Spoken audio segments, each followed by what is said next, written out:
Au banc des accusés, 17 personnes, dont les plus emblématiques sont l'ex-directeur général de la DGRE, le contre-espionnage camerounais, Léopold Maxime Eko, l'ex-directeur des opérations de cette même DGRE, le colonel Justin Danoué, et l'homme d'affaires Jean-Pierre Amourou Belinga, patron du groupe L'Anecdote. Ils sont poursuivis sous les chefs d'accusation allant de la torture à la complicité de torture, en passant par l'assassinat, la complicité d'assassinat et la violation des consignes. L'audience de ce lundi matin a surtout porté sur la publicité dont devrait bénéficier ce procès afin de permettre au plus grand nombre de le suivre et participer ainsi à la manifestation de la vérité. Certaines parties au procès ont souhaité qu'il soit diffusé en direct à la radio et à la télévision. Le tribunal n'a pas tranché sur cette question, mais pour maître Jean-Pierre Boyle, avocat au barreau de Bruxelles et conseil de Léopold Maxime Eko, la teneur des débats de ce lundi appelle à l'optimisme quant à la volonté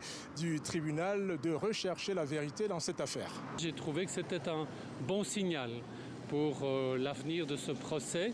Le commissaire du gouvernement, comme la défense, a rappelé les principes applicables du procès équitable, du respect des droits de la défense, de l'impartialité, de l'indépendance. Tout ça sont des bons signaux. Je suis confiant.